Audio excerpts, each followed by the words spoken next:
everyone, how's everybody doing on this beautiful Tuesday afternoon?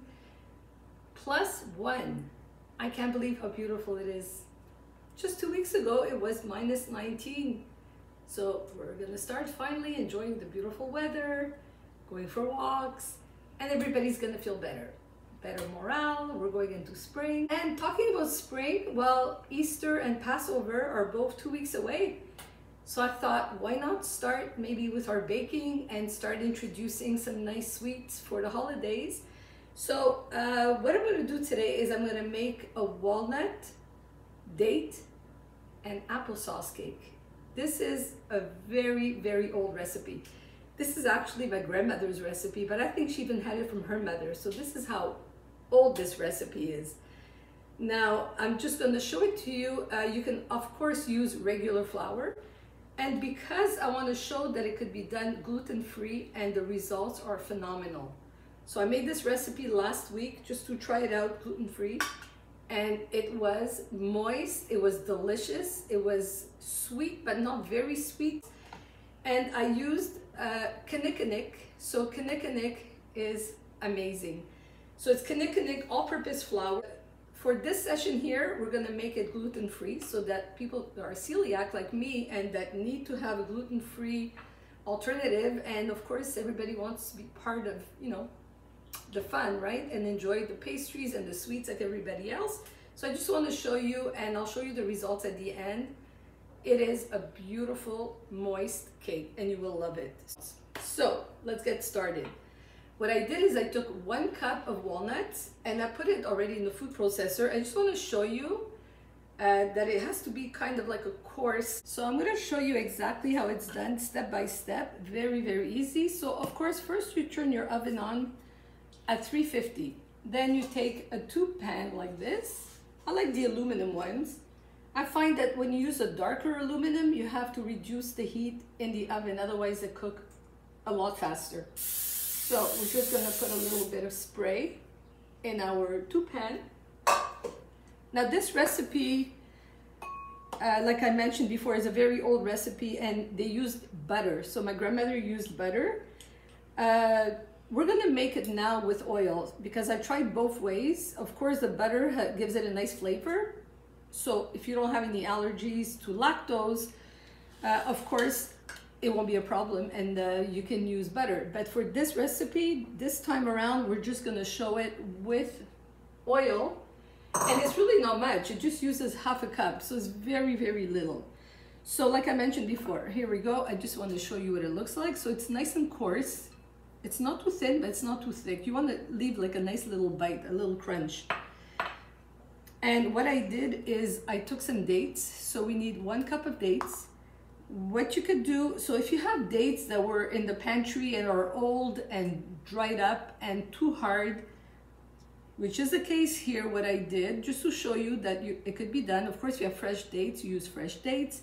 But what I did is I took my dates, measured them in a cup, put them in a pot with hot water, and left it on the stove for about 5 minutes. So what happened is they got all nice and soft, which is perfect because we don't want to break our food processor.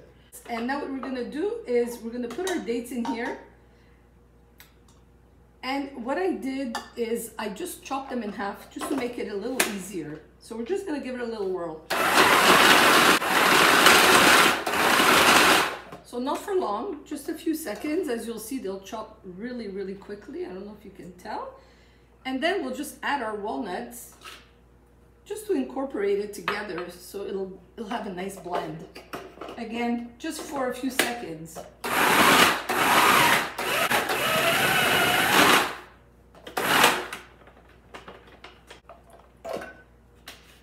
So as you can see, it comes kind of like crumbly. You see, kind of sticky and kind of crumbly.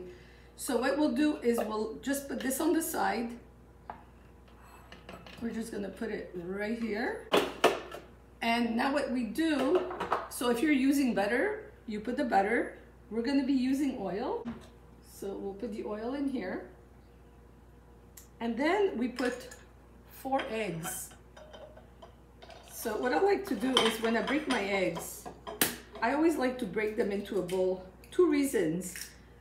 you might end up finding a little, oops, let me just put this out of the way. You might end up finding a little shell, so it's easier to pull out than trying to dig into a whole bunch of whatever's in here. You know, you could have sometimes different little ingredients. So we just put our eggs, and sometimes, like, it's happened once. I mean, hardly ever happens, but it did happen once where I opened one egg and there was kind of like a little bit of red all around, and I didn't like that too much, so of course I threw it out. But if it was already in my mixture, would have been too late, right? So I just want to show you that always do it separately and you'll avoid a big headache. In here, so we'll put a cup and a half of sugar. Here we go. Cup and a half.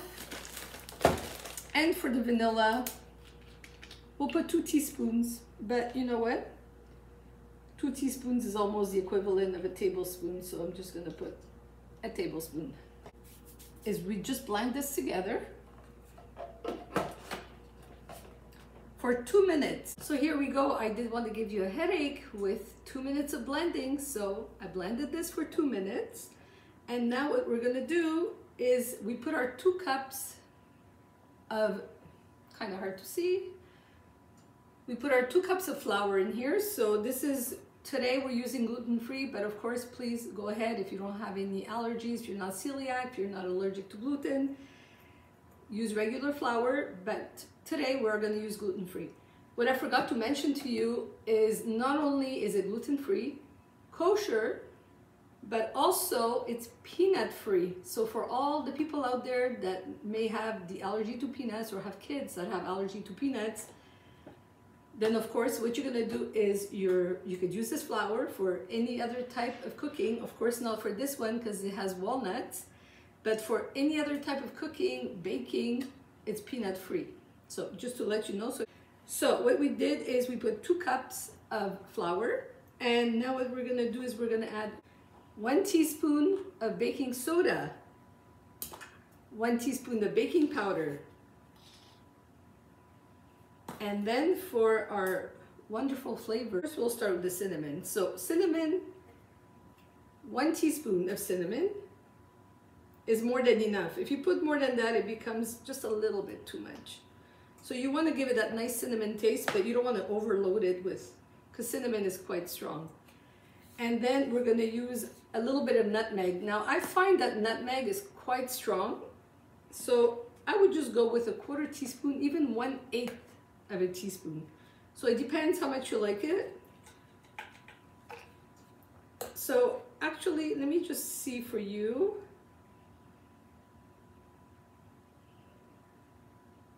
I would just go with 1/8 of a teaspoon. A 1/4 teaspoon might be a little bit too much, and then you might find it a little bit too strong. So 1/8 teaspoon of nutmeg, and we have cloves also. So this is powder. And here the same thing, actually it's very strong spice. So actually I would just go with a little pinch, like 1/8 of a teaspoon, not more than that. Otherwise you'll find it too strong. So we mix this up just a little bit. Actually what you could do, I could have done it from the start. I usually mix all my flours from the start. Is you could have put in here before you started blending anything. So before you started blending your walnuts, put in your flour and your baking powder, baking soda, your spices, just give it a little whirl for like 3 seconds and it'll get really well incorporated. So this time around we didn't do it, but it's not a big deal. What you could do also is sift your flours. And by sifting flour, it makes the flour a lot lighter. Plus, if you want, by putting it like this in the sifter, you're actually incorporating the flour, the spices, the baking soda, the baking powder. So it's really very well evenly divided. You know, you just moved into your own apartment, you're newlyweds, you just decided to start baking for the first time because it's pandemic and it just keeps you busy. So baking and cooking is fun. So you get yourself a little gadget like this. You can even find it like at Walmart or the dollar store. And all you do is, actually all flours should always be sifted before you use them in baking. It makes it more airy and your cake will be lighter. This has been blending for 2 minutes. And now what we're gonna do is we're just gonna give it like maybe 2-3 little quick on and off, just to incorporate our dry ingredients into our wet ingredients. So just to give it a little mix. So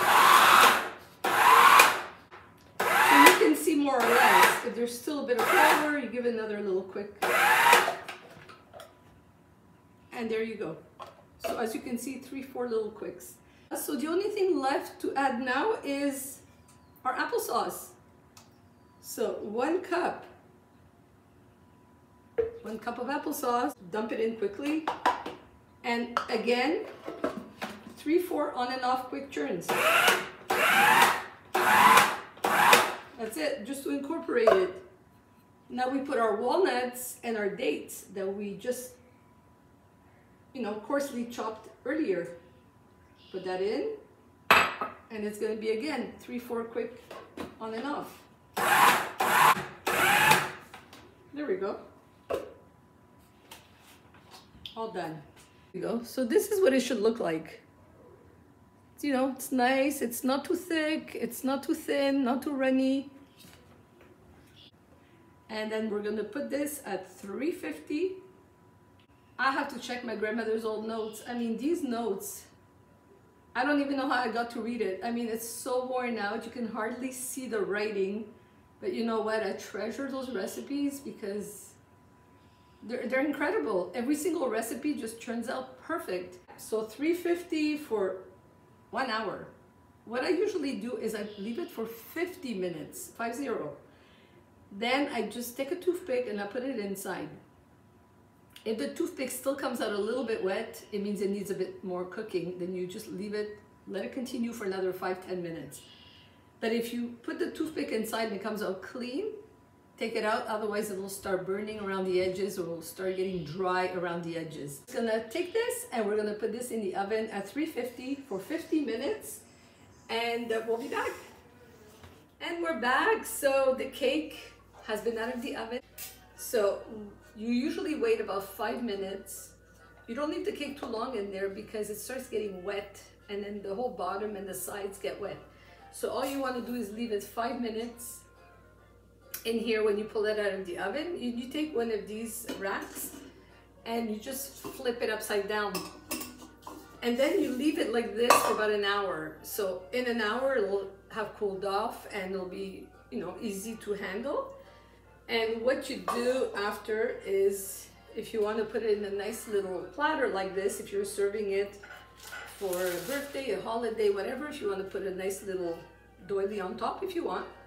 If you don't want, that's fine. And then what you do is you just flip it over like this and you just put it on the cake plate. And this is it. Look how beautiful. And I'm just going to show you. Considering that it's gluten-free, it's pretty amazing. It's nice and soft to the touch. And I'm just gonna slice a little piece just to show you what it looks like on the inside. And here we go. There you go. So you have a nice walnut cake. And you can even see some of the pieces, actually. You can see some of the pieces of the date, because the date stays intact. So even though we cut it in the blender, it cuts, but it stays in little pieces.